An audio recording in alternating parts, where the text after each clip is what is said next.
अस्सलामुअलैकुम, सुबह बखैर। You're watching good morning public with me, मुझे कहते हैं सुहाव सिल। मेरे साथ हमेशा की तरह मौजूद है रिस्पेक्टेड अब्दुर्रऊफ साहब। अस्सलामुअलैकुम। और हमारा साथी हरमीत हमारे साथ मौजूद है। यस, छुट्टियां गुजार के आए हैं हम लोग तो रिलैक्स सब फ्रेश बैठे हुए हैं, लेकिन बहुत कुछ हो गया। पहले हरमीत का तारुफ करवाएं, फिर उसके बाद चलते हैं। Hello Harmeet, how are you? जी अस्सलाम वालेकुम, सत श्री अकाल, गुड मॉर्निंग सब दोनों को और पूरे देखने वालों को भी। हरमीत की आवाज थोड़ी ठीक कर दे हमें, हरमीत की आवाज नहीं आ रही है, ऑडियंस को हरमीत की आवाज आ रही है। ऑडियंस को हरमीत आप अस्सलाम वालेकुम वालेकुम सलाम कर दे और फिर उसके बाद हम आपसे बात करते हैं। हमारा जरा मसला हल हो जाए थोड़ा सा। मैं ऑलरेडी कर चुका हूँ सलाम और सत श्री अकाल भी कर चुका हूँ, शुरुआत आप दोनों ही करें। अच्छा हरमीत, बहुत कुछ हो गया। शहबाज गिल इस वक्त इस्लामाबाद कोर्ट में मौजूद हैं। वहाँ पे फैसल चौधरी हैं, उनके वकील, वो भी मौजूद हैं। कोई पीटीआई का कहते हैं ओहदेदार वहाँ पे नहीं गया यकजहती के लिए उनके साथ जो जाना चाहिए था। लेकिन शहबाज गिल जिन सर्कमस्टांसेस में गिरफ़्तार किए गए हैं वो सर्कमस्टांसेस बड़े इंपॉर्टेंट हैं, उनके ऊपर बात करना। शहबाज गिल ने 12 ऐसी गुफ्तगू की जो बहुत नाजेब मतलब गैर शाइस्ता गुफ्तगू जिसको कहा जाता है। मुसलसल वो इल्ज़ामात लगा रहे थे और वो इल्ज़ामात ऐसे थे कि जिसकी बुनियाद के ऊपर उनके खिलाफ बगावत का मुकदमा कायम किया गया है। और इससे पहले 10 मुकदमात गद्दारी के, 1 नहीं 2 नहीं 3 नहीं 4 नहीं। और उसके बाद जब गिरफ्तारी हो गई तो वीडियो मैंने कोई 10,000 दफ़ा देखी है सर। उनके ड्राइवर ने जो कहा कि मुझे मारा पीटा, मुझे घसीटा गया, वो सीसीटीवी फुटेज हरमीत आपने देखी है जिसमें ख़ास तौर पर वर्दी में मलबूस जो शख्सियात वहाँ पर पहुँची, उनको गाड़ी से निकाला। अलबत्ता वो गाड़ी का दरवाज़ा नहीं खोल रहे थे तो उन्होंने गाड़ी का शीशा तोड़ा और गाड़ी का दरवाज़ा खुद खोला। लेकिन इल्ज़ामात की बौछार उस वक्त भी काफ़ी ज़्यादा। मैं बिल्कुल इस चीज़ के हक़ में नहीं हूँ कि ये तरीक़ाकार जो है ना ये बिल्कुल ठीक नहीं है कि आपके पास वारंट गिरफ्तारी के ना हो और आप जाके किसी का शीशा तोड़ दें। आप ये वो तो गुंडागर्दी हो गई ना, रियासत में ये गुंडागर्दी हो गई। आपके पास बहुत सारा तरीका है। आप मुकदमा आपने बाद में दर्ज किए, बंदे को पहले गिरफ्तार कर लिया। कल अगर कोई ऐसा रिएक्शन आता है किसी की जानिब से तो फिर आप क्या करेंगे, उस वक्त आप क्या सोचेंगे? और इसका वैसे ही वाक़या पंजाब पुलिस की जानिब से जब किया गया था तो नुकसान पंजाब पुलिस को उठाना पड़ा था ना। ये आपने लाहौर में हमने देखा था कि जब आधी रात को ये छलांगे लगाकर दूसरे के घरों में जा रहे थे बगैर किसी वारंट के, और वहाँ पे किसी एक रिटायर्ड फौजी ने जाके फायरिंग कर दी। मैं उसकी मजम्मत करता हूँ, लेकिन अपना हक, अपने आप को बचाने का हक हर शहरी का ये हक है। लेकिन इस तरीके से नहीं होना चाहिए। आपके पास आप उसको समन करके बुला लेते, आपको आप वैसे ही बुला लेते, आप उसको दर्ज करके उसको बुला लेते थे किसी थाने। लेकिन ज़रा उसके बारे में भी बात करें। जो कुछ शहबाज गिल कर रहे थे, जो बयान उन्होंने दिया है वो हकीकत में स्टेट मुखालिफ मतलब बयानिया उनका बना हुआ था और वो मुसलसल उसके ऊपर जोर दे रहे थे। और यानी ऐसा था कि जिसकी बुनियाद के ऊपर वो मुकदमा बनना ही बनना था। मुसलसल पहले ब्यूरोक्रेट्स को, सहाफ़ियों को, फिर फ़ौजियों को, सबको तनकीद का निशाना बना रहे थे। और आखिर में तो जो उनका बयान है जिसकी बुनियाद के ऊपर पैमरा ने एक चैनल के ऊपर पाबंदी भी लगा दी, वो ऐसा बयान है कि जो स्टेट के अंदर एक सर आप यहाँ पे पैमरा को भी देखें ना कि पैमरा अगर इस किस्म का काम करता है, पैमरा कम से कम पेशोकाज नोटिस जारी कर सकता था। सीधा जाके किसी चैनल को बंद करना ये कौन से तरीका है? लेकिन बहरहाल हम रियासत है और रियासत में कुछ भी हो सकता है, कोई भी कुछ कर सकता है। सब स्टेटमेंट्स आ रही है हरमीत, हम उसको भी देखें तो मामलात होते तो बहुत कुछ सेट होता। X prime minister Imran Khan ने सर यही कहा है कि मैं तो इसको गद्दारी के मुकदमात में गिरफ्तारी नहीं कहता, मैं इसको अगवा कहता हूँ। अच्छा, उन्होंने ये स्टेटमेंट दी। उसके अलावा अगर दीगर पार्टी रहनुमाओं की बात की हम इख्तलाफ कर सकते हैं गिरफ्तारी के तरीक़ेकार से, लेकिन जो शहबाज गिल कर रहे थे उसकी कम से कम तायद नहीं की जा सकती। तो बहरहाल चलते हैं हम अपने रनडाउन की तरफ। आगे चल के हमने इसके बारे में बात करनी है, तफसील के साथ करेंगे। नज़ीर लगारी साहब हमारे साथ मौजूद होंगे। लेकिन बाकी आज क्या है सर? टॉप स्टोरीज में हम सब कुछ बताएंगे आप चलिए आगे बढ़कर। लेकिन हम टॉप स्टोरीज में आपको आज चित्राल का विजिट भी कराएंगे जहाँ पर एक बर्फानी तोदा है जिससे लोग काफ़ी खौफ राज का शिकार हैं। अब वो कब से है और उससे क्या साइड इफेक्ट, आफ्टर इफेक्ट हो सकते हैं, इस पर हम आज की टॉप स्टोरीज में बात करेंगे। इस पॉलिटिकल सेगमेंट के बाद ये गिरफ्तारी हुई है। उसके बाद हम आपसे एक पेंटर की मुलाकात भी कराएंगे जो बेसिकली मार्केटिंग एंड फाइनेंस में बैचलर है सर। लेकिन पेंटर है भाई, ये होता है आर्ट। अच्छा जी, नाबीना अफराद के लिए दुनिया देखने वाली डिवाइस तैयार कर ली है नौजवान ने जी, और वो नौजवान कहता है कि ना सिर्फ पाकिस्तान में बल्कि पूरी दुनिया में बड़ी प्रोडक्टिव हो सकती है, और ये क्रेडिट भी जाता है पाकिस्तान को, लेकिन वो उसका क्या क्या फ़ायदा है नाबीना अफराद को, ये हम आपको आज की टॉप स्टोरीज़ में बताएंगे। उसके अलावा सबसे अहम ये सेगमेंट जो काफ़ी देर से ऑन डिमांड था हमारे प्रोग्राम में कि माँ की दूध की अफादियत क्या होती है, दोनों के लिए, बच्चे के लिए भी, माँ के लिए भी, माँ का दूध पिलाना कितना ज़रूरी है, बच्चे के लिए पीना कितना ज़रूरी है, और जो ये नहीं करते 48% सिर्फ ख़वातीन हैं पूरे पाकिस्तान में जो बच्चों को अपना दूध पिलाती हैं। तो इस सेगमेंट को हम डिटेल में सर आज की टॉप स्टोरी में डिस्कस करेंगे with all experts and doctors. चलिए जी, अब आगे बढ़ते हैं। आगे बढ़ के आपको हम बताएंगे डेली डोज। आज वेडनेसडे है सर, वैसे आज पता नहीं क्यों मंडे वाली फील आ रही है ना, छुट्टी के बाद हम आए हैं तो मंडे वाली फील आ रही है, खैर लेकिन वेडनेसडे है। वेडनेसडे का हम आपको बताते हैं टॉप स्टोरीज में। आपको सबसे पहले फ्रांस ले चलते हैं जहाँ पर एक ऐसी लाइब्रेरी है जहाँ पर सर मुनफरिद और पुरानी वीडियो गेम्स जो है ना सर वो अवेलेबल है, ऑडियो में, वीडियो में, किताबों का ज़ख़ीरा तो वहाँ है ही, लेकिन कहते हैं ना कि अगर आपने ब्रेन स्टॉर्मिंग करनी हो, और ज़हीन बच्चे गेम्स खेलते हैं ज़्यादातर, आप अगर गेम्स खेलेंगे तो आप उसमें आपकी जहानत में इजाफा होता चला जाएगा। और फिर पुरानी गेम्स किस नौयत की होती होंगी अरमीत सर, ये बड़ा एक किस तरह की होती होंगी? पता नहीं, मैं तो गेम्स कभी वो उस तरह से खेली नहीं है, वीडियो के ऊपर कभी नहीं की, मुझे शौक नहीं हुआ कभी। मुझे भी नहीं है, यकीन करें मेरे फोन में एक गेम। वैसे हमारे ज़माने में नई नई वीडियो गेम आई थी और वही था 90s में, जब आप जाते थे एक शॉप में और वहाँ पे मशीनें वीडियोस गेम की बड़ी बड़ी गेम्स की लगी होती थी और वहाँ पे हम कॉइन डाल के गेम खेला करते थे, तो वो मुझे यही है। लेकिन उससे पहले की बात मुझे नहीं पता कि क्या वीडियो गेम थी या वीडियो, क्योंकि वो रहू साहब बेहतर बता सकते हैं, लेकिन हमने ये चीज़ देखी ज़रूर है कि कॉइन डाल के हम पूरा दिन उधर में टाइम गुजारते थे और खेलते थे। हाँ, लेकिन ये इसके बाद वाली हैं ये वीडियो गेम जो आप घर में रख के मतलब खेलते थे, तो बहरहाल पूरी लाइब्रेरी बन गई, और ऐसी बहुत सी लाइब्रेरीज हैं जहाँ पे वीडियोस भी पुरानी रखी हुई हैं। वीडियोस के बारे में मैं बताऊं कि हमारा जो बहुत मुझे लड़कपन का ज़माना याद है, जब पहली बार VCR आया, तो VCR होता था, जिन लोगों को, नए बच्चों को तो पता भी नहीं होगा VCR क्या चीज़ है, जिसमें टेप डालते थे और फिर फिल्म चला करती थी। तो बाद में DVD आ गई, और उसका जो हेड है उसको साफ करने के लिए बड़ी मेहनत की जाती थी रोज़ वो कम से कम वो जो है ना, कभी परफ्यूम लगाकर, कभी क्या करके टिश्यू पेपर से हेड जो है उसको साफ करके तब वो फिल्म जाके साफ सुथरी होकर चलती थी। और इतनी बड़ी उसकी रील होती थी सर। नहीं, मैं आपको बताऊं कि जिस जमाने में हमने वीडियो पहली देखी है, उस वक्त एक फिल्म की 3 टेप हुआ करती थी। अच्छा। और वो इतने बड़े साइज की होती थी। अच्छा। हाँ, चौड़ी। और उस जमाने में चूंकि बैन होता था, तो आप जाके दुकान पे अपना नाम, घर का पता लिखवा के आया करते थे, और वो शाम को चोरी छुपे वो आपके घर में पहुंचाता था आपको वीडियोस पर। इसको लीगल नहीं था। अगर पुलिस छापा मारती थी तो पूरी चादर लेके जाते थे रोग साहब, हाँ, कि घर वाले ना देखे, और चादर में ओढ़ के, जैसे किसी पेशेंट को, छोटे बच्चे मरीज को लेके जा रहे हैं, तो उसी में लाके फिर पूरा प्रोग्राम होता था दोस्तों का, और बैठते पूरी रात हमारी लिखती होती मुख्तलिफ फिल्में देख के। मतलब आप दोनों जो है ना वो सही ट्रेंड मुजरिम है, यंग एज के सही ट्रेंड मुजरिम है कि मूवीज भी देखनी है और VCR भी देखनी है। अगर पकड़ लेती थी पुलिस तो वो वीडियोस भी और वो वीडियो प्लेयर भी वो जब्त कब्जे में कर लेती थी। ये उस जमाने की बात है। और अब देखिए जनाब, फोन निकाले, यूट्यूब निकाले, दुनिया जहान की चीजें देख लें, टेक्नोलॉजी का जमाना आ गया, चीजें क्लिक पर आ गई है, लेकिन वो भी मजे का जमाना था। जो स्टोरीज आप लोग शेयर कर रहे हैं ना सर, मजे की वही थी, चोरी चपारी से। हाँ, मतलब यह है कि मैंने वो संडे वाले दिन फिल्म देखी 1-2।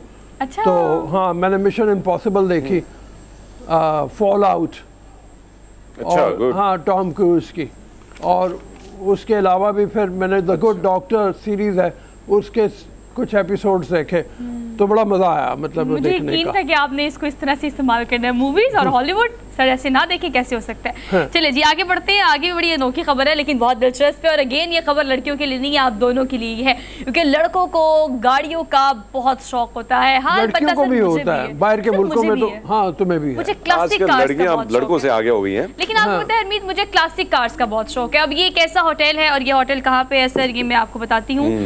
एक ऐसी जगह पर जर्मनी में, खास जर्मनी में एग्जैक्टली जर्मनी में ये एक ऐसा होटल है जो कि कारों पर मुश्तमिल है। मतलब आप एंटर होंगे तो सामने आपको पुराने ज़माने की क्लासिक कार्स नजर आएंगी। यही नहीं, अगर आपने स्टे करना है तो अगर आप स्टे करने के लिए जाएंगे आप स्टेयर्स जो भी इनके रूम्स हैं सर, वहाँ V8 भी पड़ी है, वहाँ मर्सिडीज़ भी पड़ी है और मर्सिडीज़ वाले बेड है। हाँ। V8 वाले बेड है। हर चीज़ जो है, हर चीज़ जो है वो कारों की सीट्स, कारों के जो दरवाजे, वो उसके मुतालिक वो उन्होंने तमाम होटल को सजाया हुआ है। तो चौथी मंजिल पे जैसे जाएं तो वो जनाब स्वीट्स हैं जो मर्सिडीज़ के जो मॉडल्स हैं उनके स्वीट्स बने हुए हैं। तो बहुत लोग शौक से जाते हैं वहाँ पे। फिर ड्राइव इन सिनेमा भी है। ड्राइव इन सिनेमा जो पुराने ज़माने में बहुत ज़्यादा पॉपुलर हुआ करता था।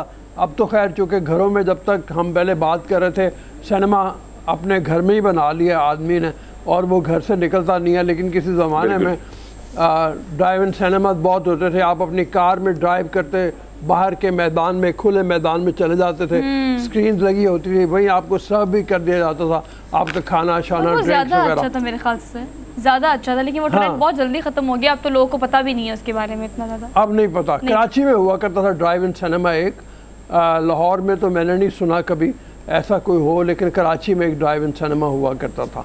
तो बहरहाल ये जनाब होटल हमने आपको इसके बारे में बताया कि महंगी और लग्जरी की भरपूर गाड़ियाँ जो हैं। और नाम भी सर उसका V8 रखा है ना, मतलब नाम ही उसका V8 है। तो अंदर आपको मर्सिडीज क्लासिक, जब आप एंटर होते हैं तो एंटर होने के फौरन बाद हरमीत उन्होंने वो पुराने ज़माने की महंगी तरीन गाड़ियाँ रखी। ऐसा लगता है कि किसी ज़बरदस्त किस्म के शोरूम में दाखिल हो गए हैं। बिल्कुल ऐसे ही लग रहा है, बिल्कुल ऐसे ही लग रहा है। वीडियो मैंने भी जब देखी है यही लग रहा था किसी बहुत प्रमोशनल एक्टिविटी के तहत किसी कार का बनाया हुआ है इन्होंने शोरूम सा।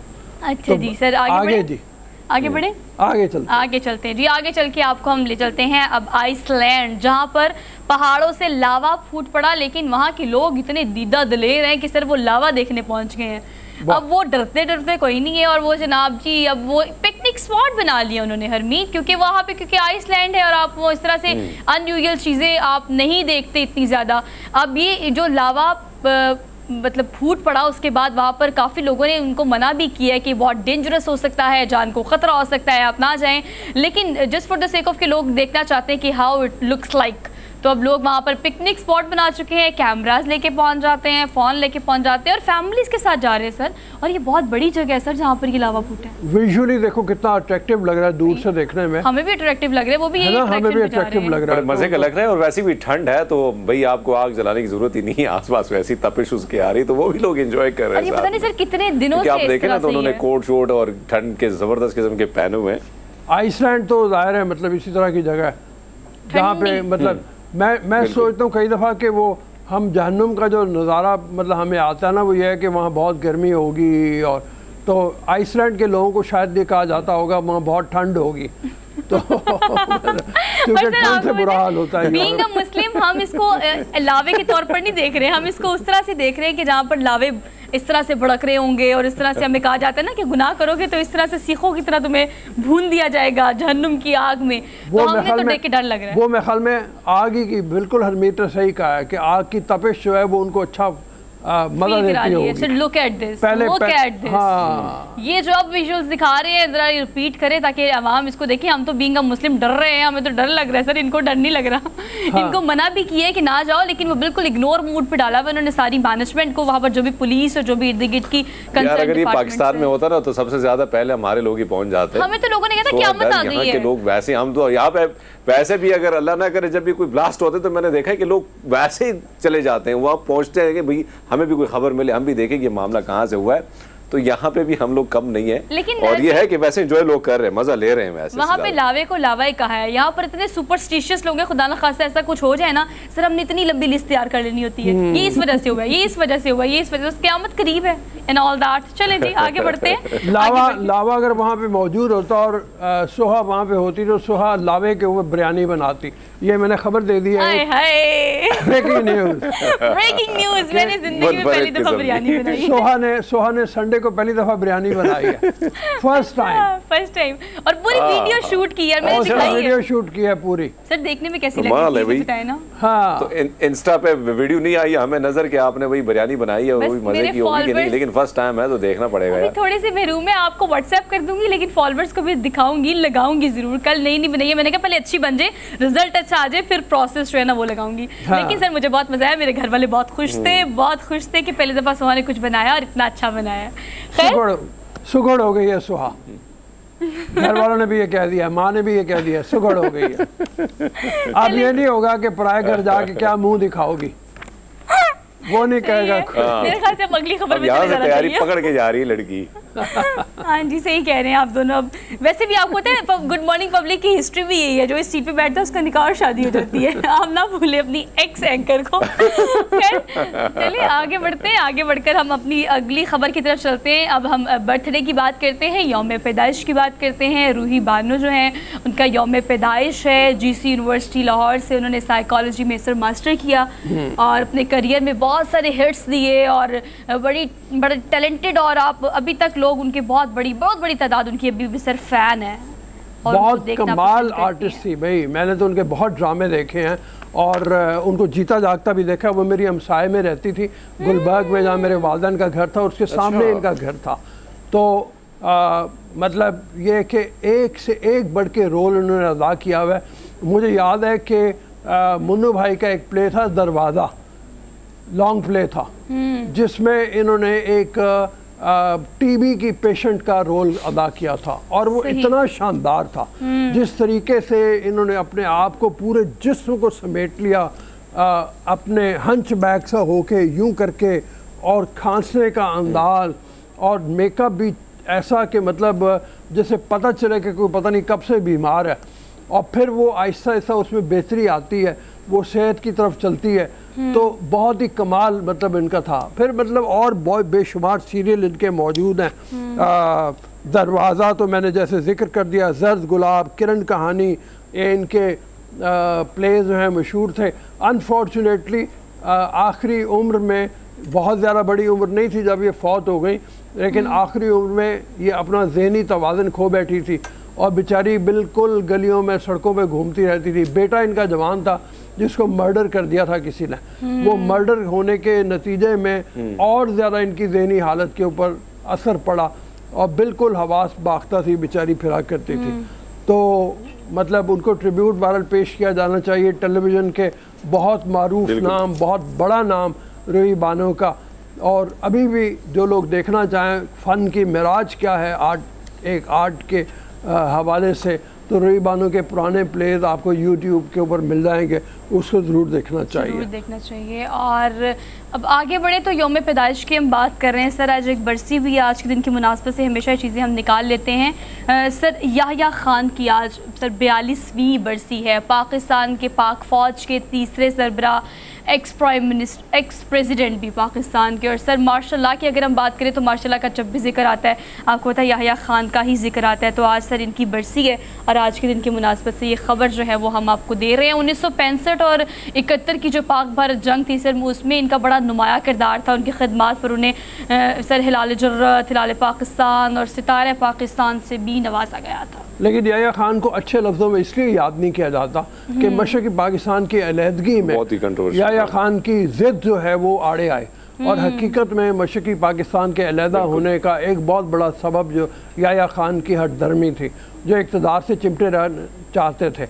यानी जिस वक्त इलेक्शन हो गए, इलेक्शन के नतीजे में जो हुकूमत बननी चाहिए थी वो हुकूमत इन्होंने बनने नहीं दी, और उसकी बुनियाद के ऊपर फिर एक ऐसी जंग लड़ना पड़ी पाकिस्तान को, जिस जंग में पाकिस्तान के 90,000 के करीब लोग जो हैं वो इंडिया की कैद में चले गए, और वो कैद से निकालने के लिए फिर उनको मुआहदा करना पड़ा। एक ऐसा भुट्टो साहब के दौर आ गया था, याह्या खान को अलहदा किया गया, भुट्टो साहब आए, भुट्टो साहब को जाना पड़ा, शिमला मुआहदा हुआ और शिमला मुआहदे के नतीजे में उन कैदियों को छुड़वा के लाया गया।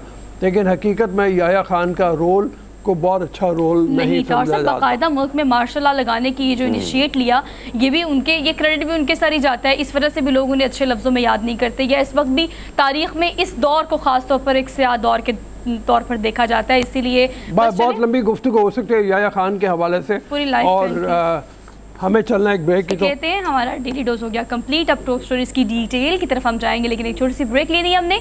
हम वापस आते हैं, keep watching good morning public. जी अस्सलाम वालेकुम। बाजी ब्रेक के बाद नज़ीर लगारी साहब हमारे साथ मौजूद हैं, उनसे चल के बात करते हैं। सीनियर एनालिस्ट हैं, बहुत अच्छे सहाफ़ी हैं, दानिश्वर हैं। लगारी साहब अस्सलाम वालेकुम। जी जनाब वालेकुम सर, ये फरमाइए, ये शहबाज गिल को जिस तरह से गिरफ़्तार किया गया और जो कुछ शहबाज गिल कर रहा था, इसके हवाले से फरमाइए, शहबाज गिल को आखिर क्या पुष्ट पनाही थी तहरीक इंसाफ की, जिसकी बुनियाद के ऊपर वो ये समझ रहा था कि मुझे कोई टच नहीं कर सकता। वो बयानात उसके जितने भी देखे जाएं, कभी वो ब्यूरोक्रेट्स को तनकीद का निशाना बना रहा था, कभी सहाफ़ियों को, और आखिर में उसने इदारे फ़ौज को भी नहीं छोड़ा। उसके ख़िलाफ़ भी उसकी गुफ्तगू जो है वो काबिल मज़म्मत है। तो ये क्या कर रहा था और ये इसकी गिरफ़्तारी जो है उसको किस तरह से देखते हैं आप? ये बड़ी बदकिस्मती की बात हुई है कि जो अप्रैल में एक आईनी तब्दीली हुई है, पहली बार किसी वज़ीर आज़म को आईनी तरीके से हटाया गया। ये पाकिस्तान की तारीख पूरी की पूरी तारीख में ये पहली मरतबा हुआ है। वो भी कह सकते हैं कि जनाब 52 भी हिस्सा था आइन का, इसलिए उस तरह से हटाया गया था, लेकिन वो एक ऐसी शिक थी आइन के अंदर, ऐसा आर्टिकल था जो बेरहमाना और जालिमाना था, और उसके ज़रिए जो भी कार्रवाई हुई उसको हम एक तरफ रखते हैं। लेकिन इसके अलावा लियाकत अली ख़ान से लेकर आखिरी वज़ीर आज़म तक जो इनसे पहले थे, नवाज शरीफ साहब तक को, जिसको भी हटाया गया वो आइन के जो अंदर दर्ज है उसके तरीके से नहीं हटाया गया। आइन में दर्ज है कि अगर वज़ीर आज़म इस्तीफ़ा दे दे तो हट जाएगा, अगर वज़ीर आज़म खुदा न खास्ता फौत हो जाता है तो ज़ाहिर है वो हट जाएगा, अगर वज़ीर आज़म बीमार हो जाता है और ज़हनी तवाज़ुन ख़राब हो जाता है तो भी हट जाएगा, अगर वज़ीर आज़म के ख़िलाफ़ तारीख अदम एतमाद होती है तो भी हट जाएगा। इन तमाम जो वज़ीर आज़म के हटाने के तरीके हैं वो उनमें से कोई भी नहीं अपनाया गया। एक अदालती सज़ा सुनाई जाती है और उसमें वज़ीर आज़म हट जाता है, जबकि वज़ीर आज़म को इम्यूनिटी होती है, प्रेसिडेंट को भी इम्यूनिटी होती है, लेकिन हमने इस बात को नहीं माना है। और जब ये ख़त लिखवाने की बात हो रही थी तो उसमें भी यही कहा जा रहा था, भाई आइन के अंदर इम्यूनिटी है, आप ये क्या बात कर रहे हैं। तो ये जो तवाज़ुन था वह बिगड़ चुका था।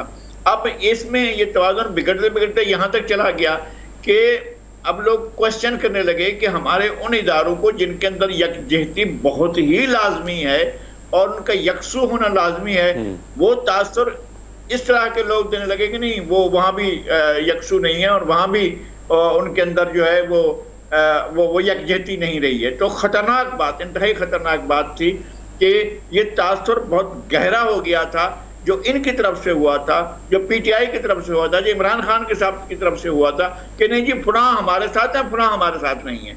ये तासुर जो है उनकी पार्टी की तरफ से, उनकी अपनी ने, तो ये जो चेन ऑफ कमान के अंदर जो तासुर दिया गया कि ये नहीं है यकजहती, वो हमारे लिए भी तशवीश का बायस थी और आम शहरियों के लिए भी तशवीश का बायस थी। ये क्या बात हुई कि इस तरह की बातें सरेआम की जा रही है। फिर तो इन्होंने गालियां देना शुरू कर दी।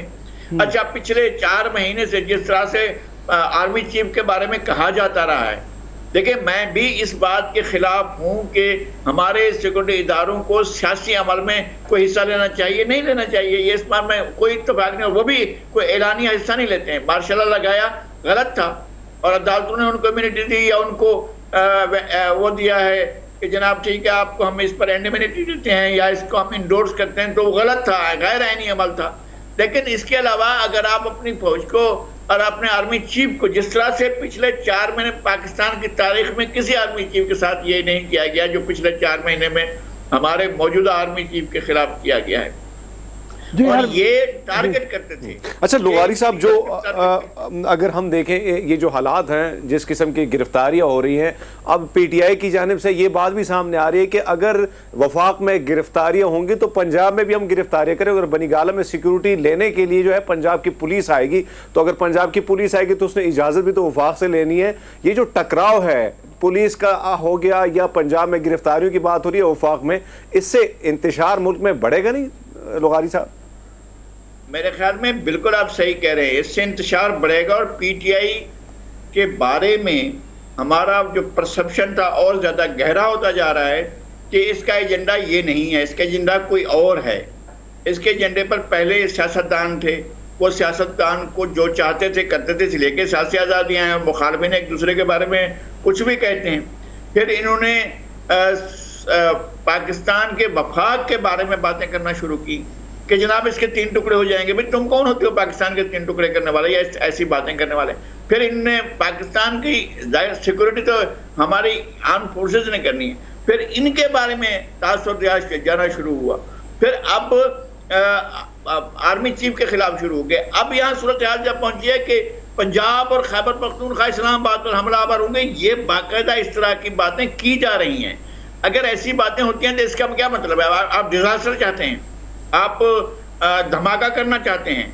मैं ये सवाल करता हूं कि जब इस तरह के फैसले किए जाते हैं, जब इस तरह के लोगों को आगे लाया जाता है, इनको स्पेस दिया जाता है, भाई हम शहरी आज़ादियाँ चाहते हैं, बिल्कुल चाहते हैं, हम इंसानी हकूक़ की पासदारी चाहते हैं, बिल्कुल चाहते हैं, लेकिन किसी कीमत पर नहीं। ये नहीं है कि कीमत उसकी हमें अदा करनी पड़े या लोगों को अदा करनी पड़े। अच्छा लगार साहब, ये कहिएगा, आप कीमत की बात कर रहे हैं, मुख्तलिफ प्लेटफॉर्म्स यूज़ किए जाते हैं। लेटेस्ट आखिरी स्टेटमेंट जो शहबाज गिल की थी, उस पर पैमरा ने एक्शन भी लिया, डायरेक्ट शोकाज नोटिस जारी करने की बजाय इदारे के खिलाफ एक्शन लिया गया, चैनल के खिलाफ लिया गया। ये प्लेटफॉर्म्स यूज़ करके भी हम चीज़ों को इंडोर्स कर रहे हैं, लोगों तक पहुँचा रहे हैं, इनका कितना अहम किरदार है? इनको कितनी लगाम डालनी चाहिए, वो चैनल्स हों या इस तरह की पर्सनैलिटीज़ हों?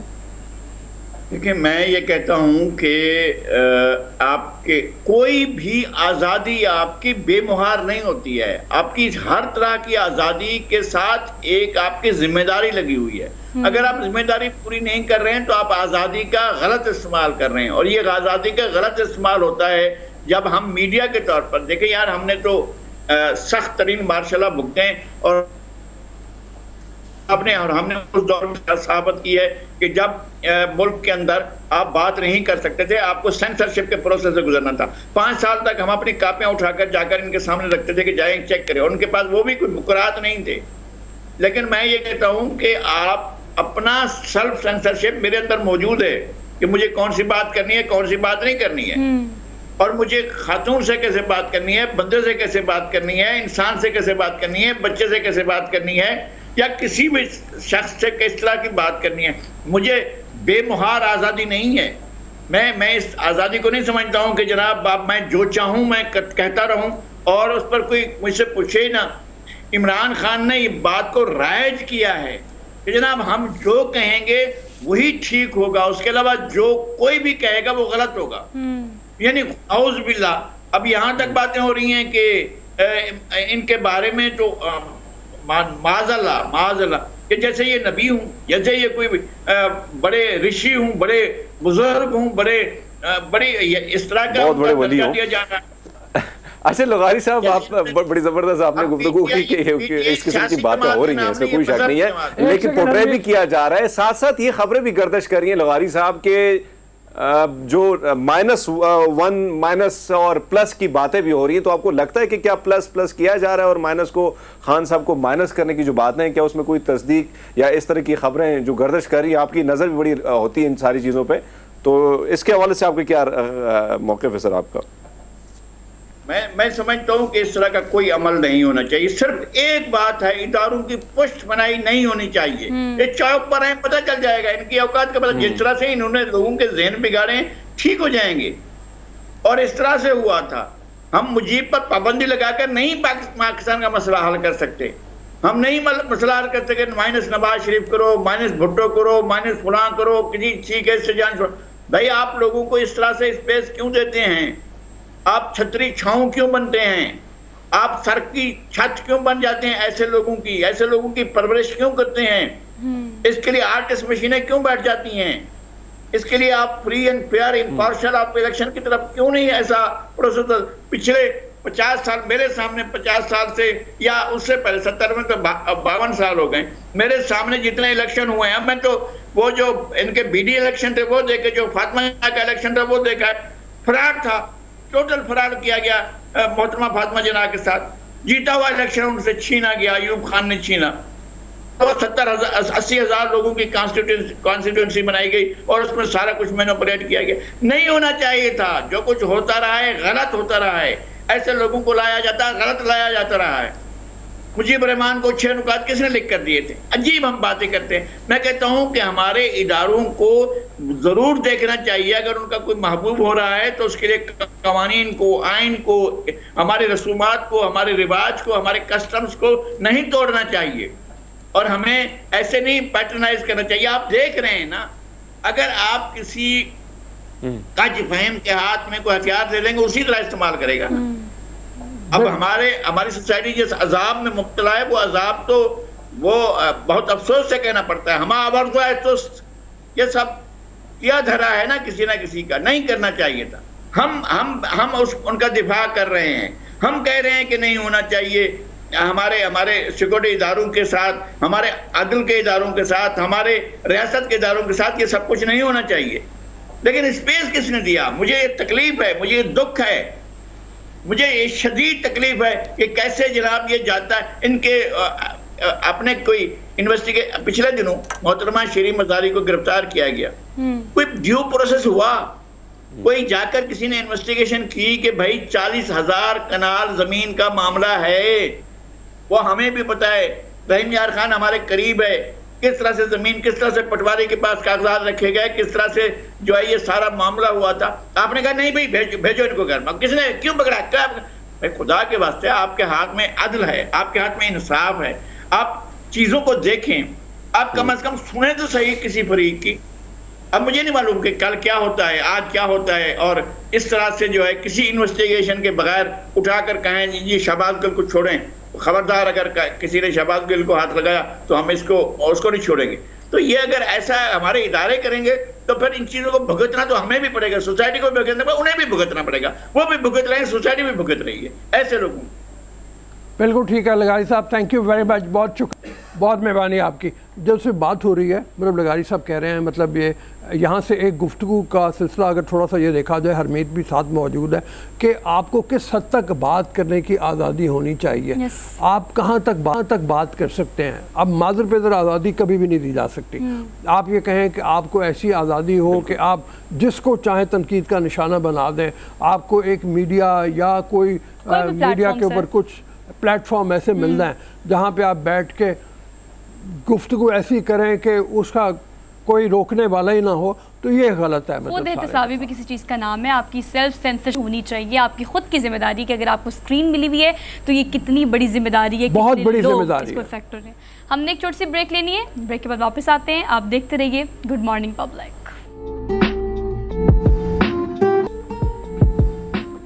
Welcome back after the break. एक बार फिर से आप सबको good morning, warm welcome from my side. और मुझे लगता है कि एक लंबी छुट्टी के बाद सर फ्राइडे से लोग छुट्टी पे गए हुए हैं, फ्राइडे सैटरडे संडे, उसके बाद मंडे ट्यूसडे, इतना लंबा आप लोगों ने छुट्टियों का टाइम गुजारा है। लेकिन अब बैक टू द वर्क। मुझे लगता है ज़िंदगी में कभी भी किसी भी वक्त अगर आपको इस चीज़ का ख्याल आ जाए कि आपने आइडेंटिफाई कर लिया कि आपके अंदर एक स्किल है, एक आर्ट है, उसे पॉलिश करें and just go for it. किसी भी टाइम पे आपने बैचलर किया हो फाइनेंस में, मार्केटिंग में या किसी भी XYZ डिग्री में, लेकिन अगर आपके अंदर आर्ट है और उस आर्ट को आपने आइडेंटिफाई कर लिया है तो बस फिर उसको पॉलिश करके आपके सामने हमें लेकर आना चाहिए। और यही काम हमने आज के सेगमेंट में करना है। सर नेहा अबरार का तारुफ आपसे कराते हैं। जो मैंने कहा बिल्कुल वैसी स्टोरी है, बल्कि सक्सेस स्टोरी है। बैचलर्स किया फाइनेंस और मार्केटिंग में, लेकिन कोविड में रियलाइज़ हुआ कि नहीं भाई मेरा तो आर्ट ज़्यादा अच्छा है, जो कि बचपन से पता था, लेकिन उसको अच्छे से पॉलिश किया है नेहा ने कोविड में। नेहा आपको वेलकम कहते हैं आज के शो में, कैसी हैं? थैंक यू, मैं बिल्कुल ठीक ठाक। Good to see you.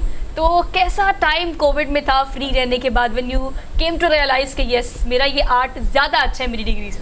कुछ ऐसा था कि मेरी जर्नी आप ये कह लें कि शुरू हुई जिसमें हमेशा से पैशनेट थी मैं आर्ट्स के बारे में, बट मुझे ये था कि करियर इसके ऊपर नहीं बनाते, मार्केटिंग एंड फाइनेंस करते हैं। लेकिन फिर ये सोचा कि ये मैं नहीं हूँ, ये मैं नहीं हूँ, हाँ। ये मेरा आर्ट नहीं है जो मेरे अंदर से, ये मेरा वो सेल्फ एक्सप्रेशन नहीं है और ये मेरी लाइफ का एक वो हिस्सा नहीं है जो मुझे, जिसके ऊपर मैंने वर्क करना है। तो कोविड ने बेसिकली मुझे वो सेल्फ एक्सप्लोरेशन जर्नी में ले गया। लॉकडाउन था, मैं अकेली अपने पास, अपने टाइम में, अपनी जोन में। तो फिर मैंने ये सोचा कि कुछ काम करते हैं। एक सेल्फ सीरीज़ मैंने निकाली, अपनी ऊपर सेल्फ एक्सप्लोरेशन जर्नी पे गई, उसके ऊपर मैंने थोड़ा सा काम करना शुरू किया, पोर्ट्रेट्स बनाने शुरू किए। तो बस फिर यही है कि आहिस्ता आहिस्ता पोर्ट्रेट्स जो है ना ज़रा हम दिखा भी देते हैं, साथ साथ दिखाएंगे आपकी डिस्कशन के साथ कितने खूबसूरत से पोर्ट्रेट्स और पेंटिंग्स आपने बनाई हैं। बट ऑल दो डिग्री में अम्मा अब्बा का इन्फ्लुएंस था, अम्मा अब्बा ने कहा कि बेटा इसमें स्कोप ज़्यादा है, गो फॉर इट? अम्मा अब्बा ने दोनों ने, मज़े की बात यह है कि फ़ाइन आर्ट्स में मास्टर्स किया हुआ है। अच्छा। गलत किया इसका मतलब नेहा ने जो फाइन आर्ट्स नहीं की। हाँ, तो मुझे लेकिन था कि मुझे ये मार्केटिंग, क्योंकि वो दोनों बिजनेस कर रहे हैं तो मुझे भी ये था कि मुझे भी यही करना है कि इसी बिजनेस में ही चली जाती हूँ। लेकिन वो होता है ना, बचपन से आपने देखा होता है, माँ बाप ने अगर किया हुआ है, जेनेटिक्स है या कुछ भी, तो उसमें मुझे ये था कि मुझे बचपन से माहौल आर्ट्स का मिला हुआ है, तो वो पैशनेट, उससे फिर मैं पूरी फैमिली में कोई यानी इस तरह से आर्ट की तरफ होगा जिसको देख के आपको इंस्पिरेशन हुई हो, या ये कि सिर्फ कोविड के दिनों में ही कोई पढ़ने का मौका मिला, कोई अपने आप को एक्सप्लोर करने का मौका मिला, तो आपने यही है ना कि बचपन से क्योंकि माहौल घर का ऐसा देखा जिसके अंदर दोनों ने फाइन आर्ट्स किया हुआ है, उनकी पेंटिंग्स लगी हुई हैं, उन्होंने सब कुछ किया हुआ है, तो उससे एक शौक़ बचपन से था और वो मैं कर भी रही थी। लेकिन कोविड में एक ऐसा टाइम मुझे मिला जिसके अंदर मुझे था कि अब एक फारिग वक्त है, मुझे इसको यूटिलाइज़ करना है। और वहाँ से फिर असल में ये हुआ कि लोगों को पता चलना शुरू हुआ मेरे बारे में, उन्होंने मुझे कमीशन्ड वर्क देने शुरू कर दिए, तो मुझे ऑर्डर्स काफ़ी ज़्यादा मिलने शुरू हो गए। और फिर मुझे लगा कि नहीं, मार्केटिंग एंड फाइनेंस जो मैं जॉब तलाश कर रही हूँ, हाँ, यहाँ पे वो यूज़ कर लेते हैं जो मैंने स्टडी किया है। जो मास्टर अपनी जो फाइनेंस वगैरह बैचलर्स वगैरह किया है, वो भी अपने ऐसे सब्जेक्ट्स में किए जो मुश्किल सब्जेक्ट्स हैं, आसान नहीं है, और फिर एक अच्छी यूनिवर्सिटी से, मतलब आप LSE की पढ़ी हुई है मेरे ख्याल में, लॉ स्कूल ऑफ इकोनॉमिक्स की, वो आम सी जगह की नहीं है, तो वो भी आपने बड़ा, मतलब इसका मतलब ये है कि आपके मार्क्स, आपका करियर जो है तालीमी, वो भी बड़ा अच्छा रहा होगा। हाँ। तो उस सब के बावजूद, बल्कि मुझे ऐसे लगता है, मैंने जब मैं LSE गई थी तो मैंने चैलेंजिंग अपने सब्जेक्ट्स ही लिए और GPA भी बहुत हाई स्कोर कर लिया। फिर उसके बाद मैंने जब आर्ट्स में अपना चेंज किया तो फिर मुझे ऐसा लगा वो सब GPA और वो सब कुछ ज़ाया हो गया है मेरा। लेकिन अब वो मुझे एहसास होता है कि नहीं, कुछ ज़ाया नहीं हुआ। वो जो आपने पढ़ा होता है, जो एजुकेशन आपने ली होती है, वो आपको शेप कर रही होती है, आपको मोल्ड कर रही होती है, तो आप उसको फिर वो सारी चीज़ें यूटिलाइज कर सकते हो। आप कहीं पे जो मर्जी भी अपना पाथ बना लो, लेकिन वो सब जो आपने सीखा है वो आपको वो ज़रूर आपको हेल्प करता है। हरमीत भी हमारे साथ है। हरमीत, अच्छा, जी जी जी जी, मुझे इनके पेंटिंग्स जितने भी इन्होंने बनाए कमाल के हैं, बड़े मज़े के हैं, विजुअल नज़र आ रहे हैं। अच्छा, मैं आपसे जानना चाहूँगा, जिस तरह आपका सब्जेक्ट डिफरेंट और फिर आप कोविड की दुनिया जो आई, जिस दुनिया में हम रह रहे थे, जिन हालात में हम रह रहे थे, वहाँ पे आपने शुरुआत की कि भैया नहीं, मुझे ये नहीं, ये करना चाहिए। आप नहीं समझते कि जो स्टूडेंट्स होते हैं, जो जिन कुछ बच्चों में ये जो आर्ट है, कुछ बहुत सारी चीज़ें जो होती हैं, वो वैसे ही, वो तख्लीकारी, वो सारी चीज़ें होती हैं, लेकिन कहीं ना कहीं या सोसाइटी की वजह से या घर वालों की वजह से वो कोई और डिग्री की तरफ चले जाते हैं और वो चीज़ छोड़ जाते हैं जिसमें वो आगे निकल सकते हैं। तो आपको नहीं लगता है कि कम से कम एक सपोर्ट होना चाहिए घर वालों को या सोसाइटी, या खुद भी डिसीजन लेना चाहिए कि भैया मैं अगर ये करूं तो मैं कमाल कर सकता हूं? मतलब पैसा कमाने के प्रेशर में रॉन्ग चॉइस। हाँ, मुझे ऐसे लगता है कि मतलब मैं क्रिटिसाइज़ नहीं करना चाहती किसी भी चीज़ को, बट मुझे ऐसे लगता है स्कूल्स जब आपके होते हैं ना, वहाँ पे प्रॉपर करियर काउंसलिंग होनी चाहिए बच्चों की। स्कूल्स में पता चल जाता है कि कौन सा बच्चा किस चीज़ में इंटरेस्टेड है, कौन सी चीज़ को वो परस्यू करना चाहता है। जैसे अगर मैं बचपन में हमेशा से अच्छी आर्ट्स कर रही हूँ, मेरी टीचर्स वगैरह को वो आइडिया हमेशा से होना चाहिए था और मुझे गाइड करना चाहिए था, लेकिन वो गाइडेंस की थोड़ी सी कमी है, वो पाथ बनाने की कमी है। फिर वो बच्चों को खुद करना पड़ता है, उनके लिए उनको मुश्किलात वो फेस करते हैं और फिर वो ईजियर चॉइसेस में मेरे ख्याल से चले जाते हैं। जो उनका टैलेंट है, जो उनका अपना स्किल है, बाय बर्थ जो उनको चीज़ें मिलती हैं, वो उतना सा मेरे ख्याल से उतनी नरिशमेंट नहीं मिलती कि वो उसको आगे लेके जा सके। अच्छा, देर आए दुरुस्त आए, मतलब आपने जब भी इसको आइडेंटिफाई किया, ऑब्वियसली ये बहुत पहले हो जाना चाहिए था कि आपको अगर अपने किसी भी स्किल को, किसी भी आर्ट को आप आइडेंटिफाई कर लेते हैं, फिर उसे पॉलिश करना बहुत आसान होता है, फिर उससे अर्न करना भी बहुत आसान होता है, जैसे कि आपके लिए अब है। लेकिन अब फ्यूचर प्लान फाइनली क्या है? आपने स्विच तो कर लिया डिग्री से, अब अच्छा काम भी कर रही हैं, आइडियलाइज किसे करती हैं, हाउ इट, आप इसे आगे कैसे लेके जाना चाहती हैं? अब फ्यूचर प्लान यही है कि जैसे LSE में चैलेंज लेके सब कुछ किया था, उस तरह से अभी इसको चैलेंज लेना है। चाहे डिग्री नहीं है इसमें, कुछ भी खुद से सब कुछ करना है, हाँ, लेकिन अब इसको आगे लेके जितना मैं जा सकूँगी वैसे करना है। अब मैं अपनी कुछ सोलो एग्जीबिशन पे काम कर रही हूँ। आपने जितना भी काम देखा है वो थोड़ा कमीशन्ड वर्क है और उसमें वो चीज़ नहीं है जैसे आप कहते हो ना कि आप अपने लिए क्या काम करते हो। तो वो जो मेरा अपना काम है वो मैं इंशाल्लाह नेक्स्ट ईयर तक वो मैं गैलरीज में करूँगी। तो अब यही है कि फुल टाइम आर्टिस्ट हूँ मैं, और अब यही आगे काम। आर्टिस्ट तो आप है। नेहा ये बताओ कि मुख्तलिफ साइकिल्स आते हैं, आर्टिस्ट होते हैं जो उनकी ज़िंदगी में, उसी को उनके स्कूल्स का आता है, मतलब कि अभी मतलब दौर का कह लो आप उसको ज़्यादा बेहतर होगा कि अब ये दौर है तो इसके तहत ऐसी पेंटिंग्स चल रही हैं, अब ये दौर है तो नेक्स्ट दौर आपका कौन सा होगा। और जैसे आपने सईद अख्तर साहब से शुरू किया और स्केचेस बना लिए, अभी हम देख रहे थे कि आपके यहाँ एक्सप्रेशन बहुत ज़्यादा ज़रूरी है, मतलब तो अब आगे क्या वैन गॉग आप बता रही थी कि आप उससे बड़ी मुतासिर है, तो उस तरह से वो दौर जो है वो आने वाला है। इसमें ये है कि विंसेंट वैन गॉग की मुझे पेंटिंग्स हमेशा से बचपन से बहुत अट्रैक्ट करती थी। मैंने उनके बारे में पढ़ना शुरू किया तो मुझे वो एक्सप्रेशनिज्म भी बहुत इंटरेस्ट करना शुरू किया। अब ये क्योंकि कंटेम्प्रेरी हमारा दौर है आर्ट वर्ल्ड में, मेरा सेल्फ वे ऑफ एक्सप्रेशन ये है कि मुझे कलर्स और टेक्सचर्स में काम करने का शौक़ है। तो कलर्स में ये है कि मुझे जितने हाई पिगमेंटेड कलर्स हों उनके मीनिंग्स मैं उनके ऊपर स्टडी करती हूँ और मैं वो कलर्स यूज़ करती हूँ अपनी पेंटिंग में उनको एक्सप्रेशन देने के लिए। इसी तरह से मैं टेक्सचर्स में काम करती हूँ। तो अब यही है कि इसको मैं कंटेम्प्रेरी एक आर्ट वर्ल्ड में इस्टेब्लिश करूँगी कि ये मेरा स्टाइल है जिसमें मैं टेक्सचर्स और इम्पेस्टो में काम करती हूँ। तो इसको ही अब मैं कंटेम्प्रेरी में लेके जाऊँ। अच्छा सर, हर एक जो हम दिखा रहे हैं इनके पोर्ट्रेट्स, उसमें एक डिपिक्शन है। हमने बहुत सारे अपने प्रोग्राम में ऐसे आर्टिस्ट को भी बुलाया। बीइंग का पाकिस्तानी, हम अपनी पिक्चर से मतलब एक पिक्चर में आप पूरी स्टोरी बता देते हैं, एक कहानी बता सकते हैं। रंगों की इतनी ताकत होती है और आप जैसे लोगों को तो ज़्यादा पता होगा, कश्मीर को बहुत बड़ी तादाद में लोग पोर्ट्रे करते हैं, स्टोरीज बताते हैं। इस तरह की माशरती जिसे कहते हैं उस सेगमेंट पे काम करने का इरादा है आपका?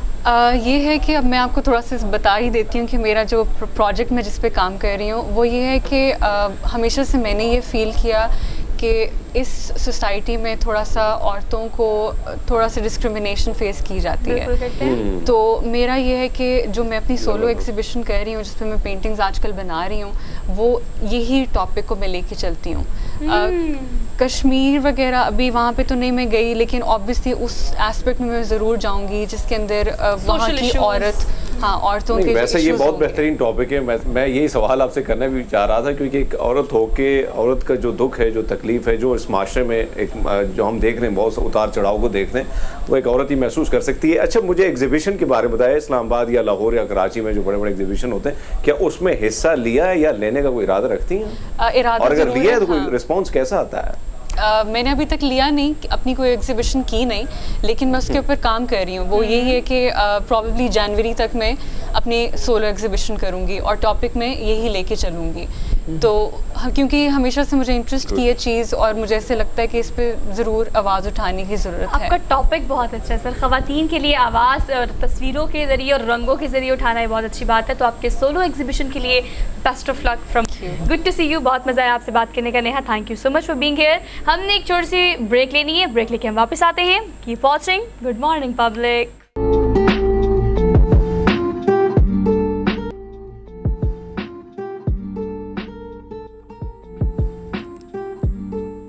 अस्सलाम वालेकुम। थोड़ी देर पहले हमने मुलाकात करवाई आपकी एक होनहार आर्टिस्ट से और अभी जिनसे मुलाकात करवाने जा रहे हैं उनको भी हम यही कह सकते हैं कि एक होनहार आर्टिस्ट हैं, मुजिद हैं, कि जिन्होंने एक एनविजन आई के नाम से एक डिवाइस तैयार की है जो नाबीना अफराद को मदद देगी देखने में।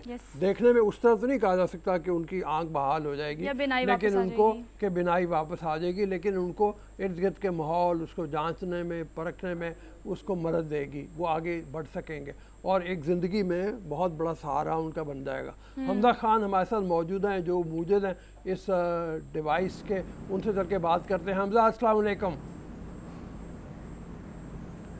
वालेकुम सलाम, आप कैसे हैं? ठीक है? ठीक है, हाँ बिल्कुल ठीक ठाक। ज़रा अपने ईजाद के बारे में बताइए, ये कैसे ख्याल आया और फिर जो आपने बनाया इसके फ़ायदे क्या हैं? बिस्मिल्लाहिर्रहमानिर्रहीम। बेसिकली सबसे पहले इस डिवाइस का नाम है एनविजन आई। ये डिवाइस जो है ये जब ब्लाइंड पर्सन जब पहनता है तो है नेक पे, तो ऑन द वे जब वो जा रहा होता है उसके सामने कोई भी ऑब्स्टिकल आता है तो ये डिवाइस जो है उस ऑब्स्टिकल को डिटेक्ट करती है और जो ब्लाइंड पर्सन है उसको बताती है कि this obstacle is in front of you. और ये जो ख्याल है ये इस तरह आया कि पिछले साल रमज़ान के महीने में जब मैं मतलब नमाज़ पढ़ने जाता था तो उधर एक ब्लाइंड पर्सन होते थे, वो अपने बेटे के साथ आते थे। तो उनका ये होता था कि वो जो बेटा है वो उनको 5 नमाज़ों में असिस्ट करता था, उन्हें लाना और लेकर जाना।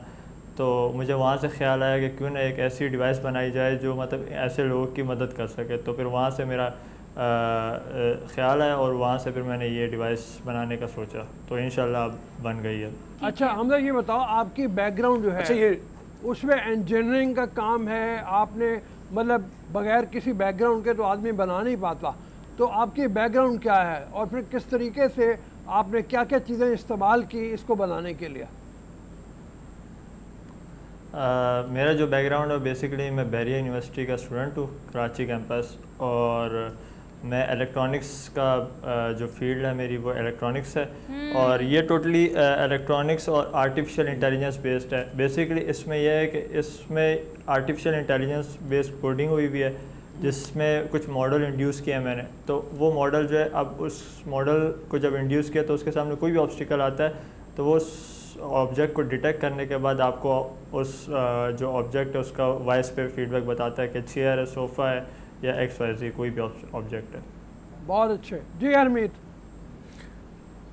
अच्छा हमजा ये बताएगा कि एक तो ये डिवाइस जो है आपने बनाई है, तो एक तो इसका इस्तेमाल का तरीक़ाकार क्या है, क्या चार्जेबल है, क्या क्या चीज़ें हैं जो एक आम आदमी की ज़िंदगी को मज़ीद, जो ख़ासकर नाबीना अफराद हैं उनकी ज़िंदगी को मज़ीद आसान बनाती है? ये जो डिवाइस है ये चार्जेबल है। इसकी बैटरी टाइमिंग जो है वो 8 आवर्स की बैकअप है इसका।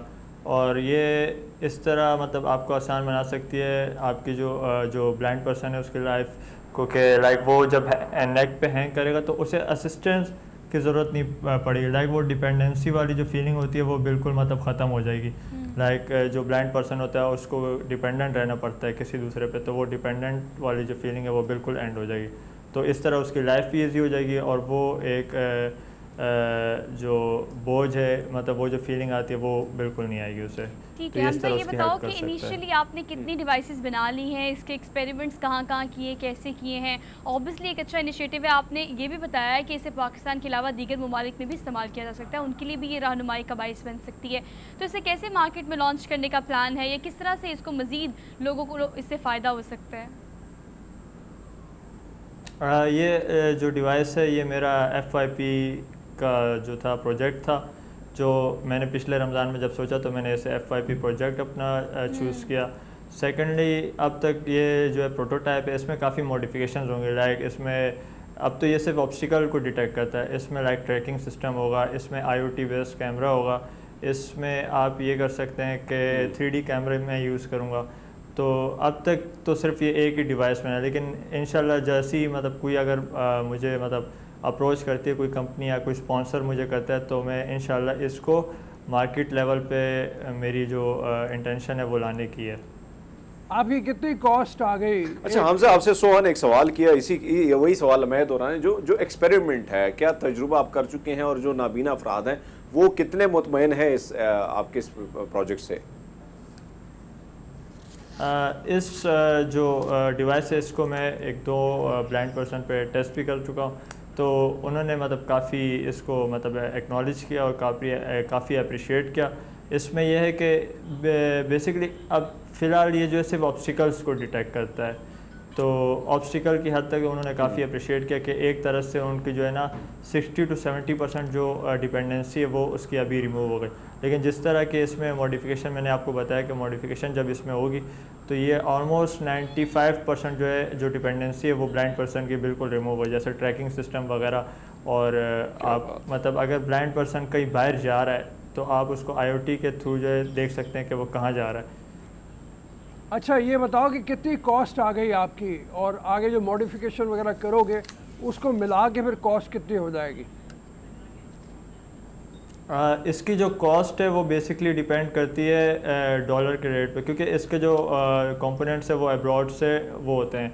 मैंने मंगवाए हैं, तो वो डिपेंडिंग ऑन डॉलर जो है मतलब जितने में मुझे मिल रहा होगा तो उस पर डिपेंड करता है। लाइक अभी मेरी इस पे जो कॉस्ट आई है वो 50 to 60,000 आई है कॉस्ट। तो अब मॉडिफिकेशन के बाद और डॉलर के रेट्स के पे डिपेंड करता है, तो वो जितने होगा तो उस पर फिर। ठीक है हमजा, कंग्रेचुलेशंस फ्रॉम आर, बहुत अच्छा इनिशिएटिव है जो कि आपने लिया। Thank you so much for joining us. लेकिन सर देखिए, बात बहुत टैलेंटेड बच्चे हैं, बहुत टैलेंटेड हैं, स्किलफुल हैं, बट बात जहाँ आके रुक जाती है वो थोड़े से फंड्स होते हैं। और देखिए हमजा ने जाते इतनी मासूमाना बात की है, डॉलर्स पे डिपेंड करते हैं सर, डॉलर पे गेम डिपेंड करती है।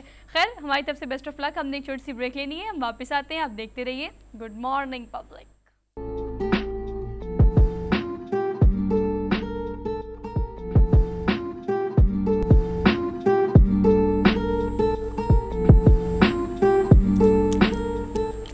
जी अस्सलाम वालेकुम जी। ब्रेक के बाद बच्चे के लिए कितना ज़्यादा ज़रूरी है कि माँ उसको अपना दूध पिलाए, और ख़ुद माँ के लिए कितना ज़रूरी है कि वो बच्चे को अपना दूध पिलाए, ये कितने अरसे के लिए होना चाहिए, इसके फ़ायदे क्या हैं, इस हवाले से बात करेंगे। हमारे साथ डॉक्टर बसीर अहमद चकजई मौजूद है इस्लामाबाद स्टूडियोज़ में हरमीत के साथ।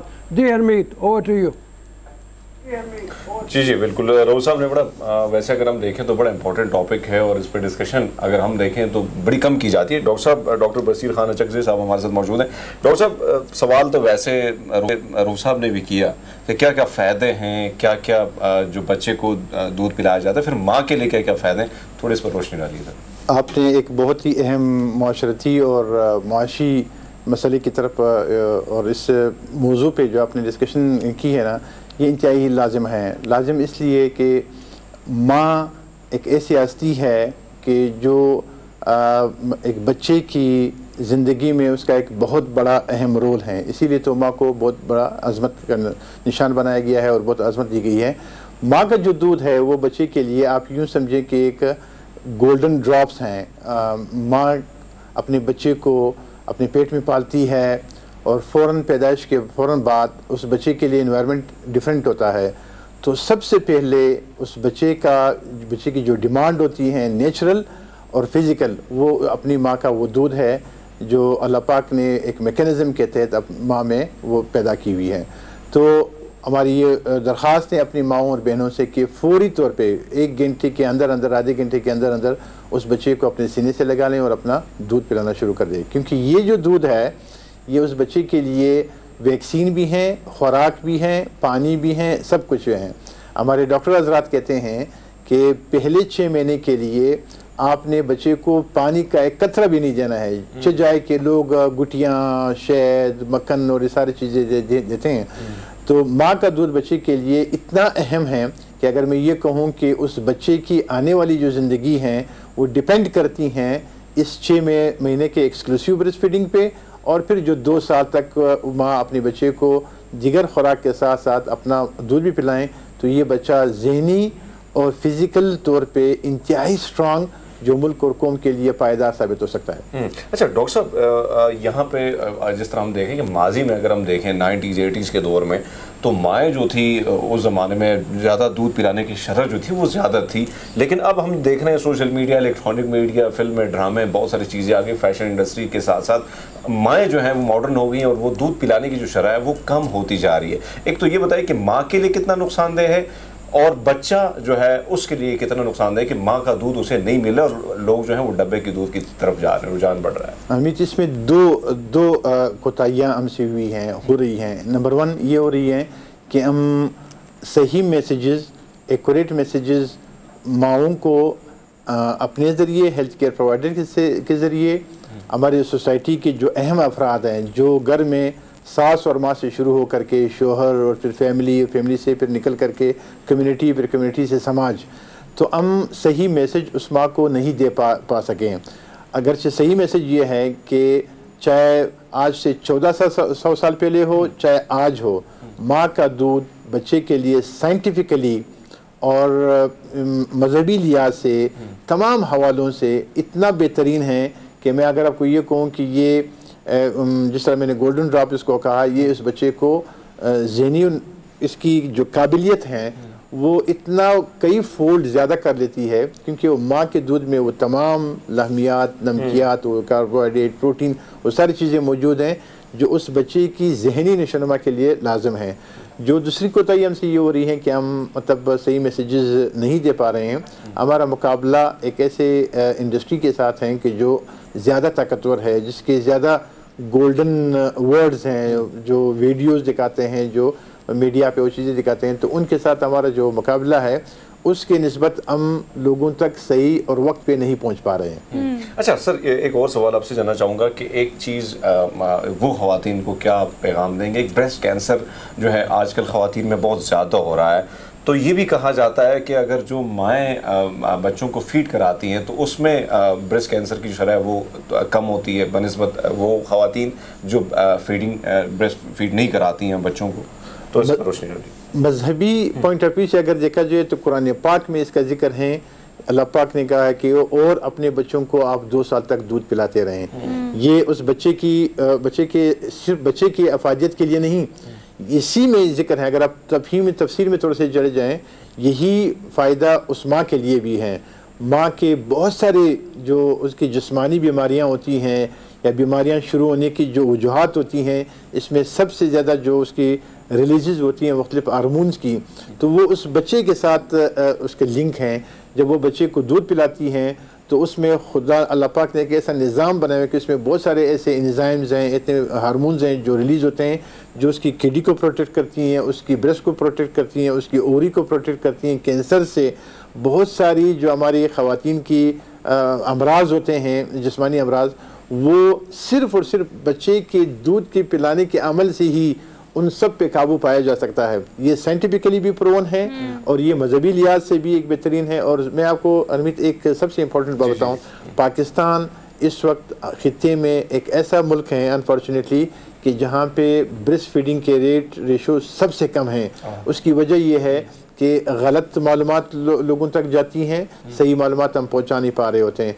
और उसकी वजह क्या है कि हमारे आने वाली नस्ल 10 साल के बाद हमको ताकत बच्चे पैदा करेंगे, अंडरवेट बच्चे पैदा करेंगे, ओबीज बच्चे पैदा करेंगे, जो माल न्यूट्रिशन की सबसे बड़ी ट्रिगर्स हैं।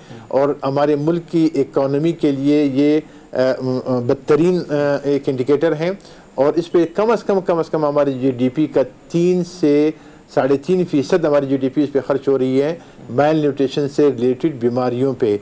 और दूसरी इम्पोर्टेंट बात बता दूँ, वही ख़वातीन जो कहती हैं कि मेरे फिगर ख़राब हो जाएंगे, नहीं, ऐसा नहीं है। अगर वो अपने बच्चे को दूध पिलाती हैं, उसका वज़न भी ठीक रहता है, वज़न भी कम रहता है, उसके मूड ठीक रहता है, उसकी नेचुरल अल्लाह पाक बहुत सारी बीमारियों से उसको बचाती है। डॉक्टर साहब ये कहिएगा कि ये सारे साइड इफ़ेक्ट हमने इसको डिस्कस कर लिया, हमने आफ्टर इफेक्ट को डिस्कस कर लिया, अफादियत भी हम बता रहे हैं, ज़रा सोल्यूशंस पे आ जाते हैं। बीइंग अ डॉक्टर आप बताइएगा कि हम बच्चे की पैदाइश के फ़ौरन बाद अगर माँ का दूध पीता है बच्चा तो उसकी हड्डियाँ मजबूत होती हैं, साल वही माँ का दूध जो है ना बच्चे के काम आता है। लेकिन अब डब्बे के दूध पे हम शिफ्ट हो गए हैं, मुख्तलिफ मार्केट्स में अच्छे ब्रांड्स मौजूद हैं। 48% ये रेशो फ़िलहाल पाकिस्तान में, जो कि आप कह रहे हैं बकौल आपके बहुत कम है। अब बहुत सारी ख़वातीन ऐसी होती हैं जो कि अनफॉर्चुनेटली ऐसी सिचुएशन में होती हैं कि नहीं पिला पाती या नहीं आता माँ का दूध, या इस तरह के सूरत हाल में ड्यूरिंग प्रेगनेंसी, आफ्टर डिलीवरी, या इस तरह की कैसी सूरत हाल है कि ख़वातीन को इन चीज़ों का ख्याल रखना चाहिए ताकि वो अपने बच्चों को दूध पिला सके पैदाइश के बाद? क्या क्या हाल है हमारे पास? सवाल सबसे इम्पोर्टेंट तो ये है कि बुनियादी तौर पे माँ एक आप यूँ देखें कि जो आने वाली नस्ल को आगे लेके जाने वाली जो वो है वो माँ है। सबसे पहले तो माँ की सेहत का खुद ख्याल रखना चाहिए। प्रेगनेंसी के दौरान माँ को बेहतरीन से बेहतरीन ग़िज़ा खिलाना चाहिए, उसकी विटामिन मिनरल्स की कमी को पूरा करना चाहिए। फिर एक माँ 9 महीने बच्चे को पेट में पालती हैं, उनको एक्स्ट्रा एनर्जी की ज़रूरत है, एक्स्ट्रा खुराक की ज़रूरत है ना। और फिर जब अगर हम ये करने में कामयाब हो गए और फिर जो ही बच्चा पैदा होता है तो उन बच्चे की जो 9 महीने में जो बॉडी में जो उसकी परवरिश हुई होती है वो इस काबिल होती हैं कि वो एक अच्छी सेहत का हामिल बच्चा बन जाए। और ये जो माएँ हैं जिनको पाउडर मिल्क ने मुतासर किया हुआ है, ये मैं आपको आज दावे से कहता हूँ, साइंटिफिकली प्रूवन है कि पाउडर चाहे कोई भी पाउडर हो, जितनी भी उसकी कीमत ऊंची हो, वो माँ के दूध का किसी भी सूरत में नेमुल बदल नहीं हो सकता। मजबूरी की हालत में माँ की खुदगी की जरूरत में तो कोई भी चीज़ माँ के दूध का नेमुल बदल नहीं हो सकती, वो अच्छे से अच्छा ब्रांड क्यों ना हो। So we are done with our show for today, और हमने सारे टॉपिक्स कवर किए, लेकिन इसके अलावा भी अगर आप चाहते हैं कोई टॉपिक हमारे प्रोग्राम में हो, so you can tag us on social media. हमें दीजिए इजाज़त, अपना ख्याल रखिएगा, अल्लाह हाफ़िज़।